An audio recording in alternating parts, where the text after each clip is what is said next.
Hi everyone, welcome to Mr. H on YouTube, and today we are going to finish up our topics of the World War II in Pacific. And we'll start with the Battle of Guadalcanal and go all the way to the peace treaty in September 1945. So go ahead, if you haven't already, like and subscribe to Mr. H on YouTube, and we'll see you at the end of the video. Enjoy!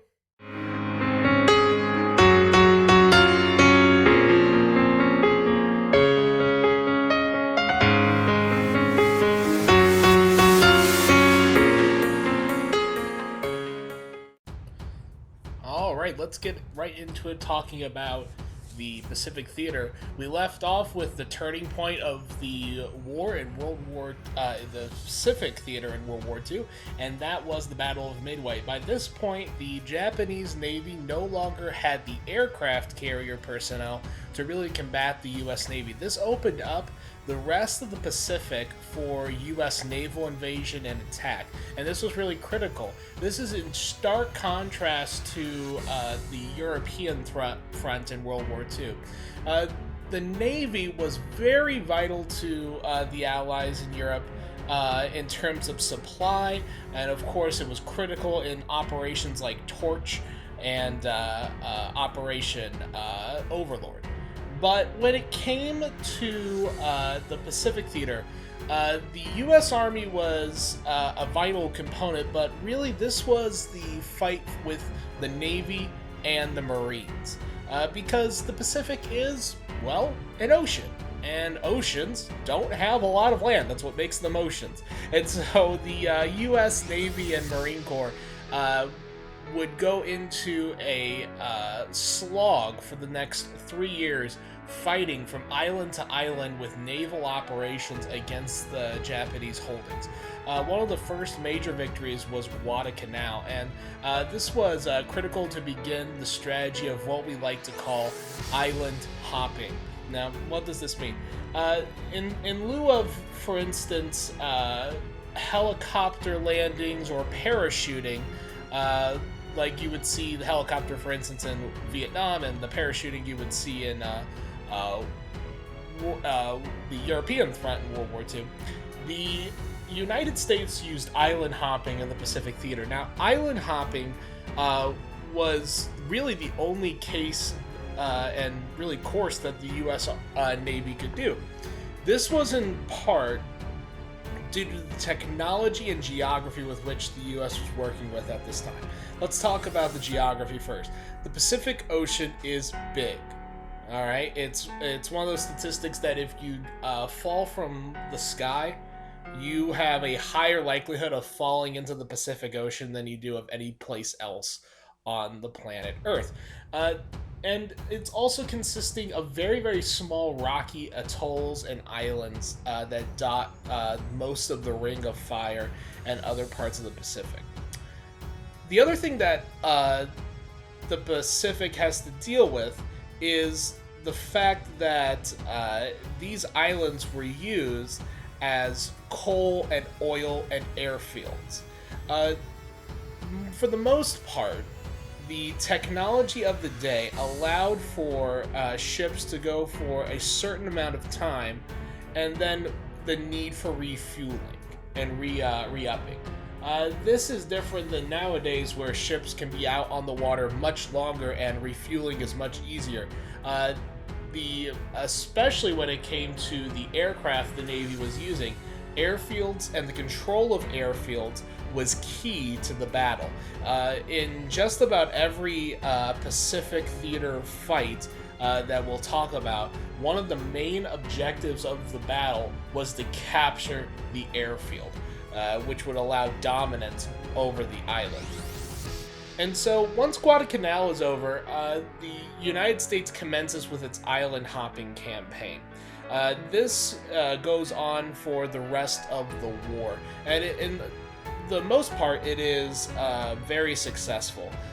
Perhaps the real height of the U.S. island hopping campaign comes to the Battle of the Philippines in 1944, especially with the attack on Leyte Gulf, which is the last time the Japanese Navy really utilizes its navy and is able to challenge the U.S.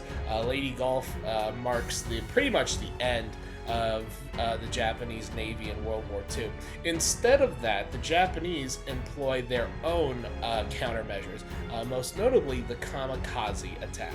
Kamikaze comes from the old Japanese tradition of when the Mongols tried to naval invade Japan, a typhoon wrecked the Mongol invasion fleet. And so kamikaze has been part of Japanese history as a sort of divine win, and in this case, kamikazes were suicide bombings using Japanese airplanes to ram into U.S. ships. This becomes effective to the point that it is damaging to many ships and many lives are lost, but it is not effective in the sense that the U.S. war effort is defeated. In the end, the kamikazes do not turn back the U.S. invasion, and by 1945, the Japanese Empire in the Pacific has retreated back to more of the islands that are closer and closer. The whole goal of the island hopping campaign by the U.S. was to get close enough that they could begin bombing the home islands, which are the 4 main islands and their surrounding smaller islands of Japan. Iwo Jima, 1945, marks the true beginning of the end of the war and sees hard fighting, including for the hilltop where the famous Marine Corps photograph comes from. After Iwo Jima begins the fight in Okinawa, and Okinawa was considered by the Japanese as part of the home islands. This really was a sign of things to come for the U.S. By this point, the Japanese had orders to fight to the death, and this also included civilians who fought to the bitter end against the U.S. Naval invasions. And this was a point of concern for the U.S. because they, going from about 1944 to up until this point, the U.S. had been seeing, for the most part, fights to the death when it came to the Japanese garrisons on these islands.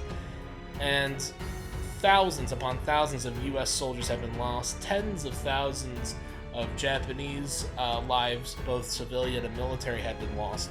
This including massive firebombing campaigns that the U.S. would do, including raids on Tokyo. But by this point, the Japanese had not surrendered, and indeed refused to surrender. And the big concern by the U.S. command was, will the Japanese surrender? Will the fight on the home islands have to involve the complete destruction of every single Japanese civilian? Of course, this would not be the case, but it was the thought when President Harry Truman is given the plans for the atomic bomb, which have been developed over the last several years. By 1945, the atomic bombs are ready to be used, and Harry Truman decides, in lieu of a major naval invasion of the home Japanese islands known as Operation Olympic, Truman decides to drop 2 atomic bombs on Hiroshima and Nagasaki. August 6, 1945, Hiroshima experiences the first ever nuclear attack in history, to be followed up by, on August 9th, 1945, Nagasaki is the second ever city bombed militarily with nuclear weapons. Tens of thousands of people instantly vaporized. More would succumb within the next few months and years to radiation sickness and damage done by the bombs. Within a few days, the Japanese Empire surrenders to the Allies, ending World War II. It's one of those moments in history that's a great what if, and this is something that I'll talk about tomorrow in my wrap-up of World War II video, the great questions of the Pacific. including the use of the atomic bomb. Because there's a lot of different theories about why Truman used the atomic bomb. So if you're interested more in learning about the atomic bomb, go ahead and tune in tomorrow for the end game video. But when it comes to World War II, its greatest legacy was the sheer brutality of the war. World War II goes down as the deadliest war in human history, and the horrors and atrocities really did shatter the old world order. Upon the end of World War II and the surrender of Germany and Japan, a new order of the United States and Soviet Union was commencing, and an even greater conflict would begin, known as the Cold War, in terms of the threat. The bombings of Hiroshima and Nagasaki had shown the world that a new kind of warfare was possible, and destructions thought to be unimaginable were now greatly possible. But what do you think? What questions do you have about World War II, specifically the Pacific Theater? Go ahead and comment below with your thoughts and your questions, and I'll see you all next time. Bye!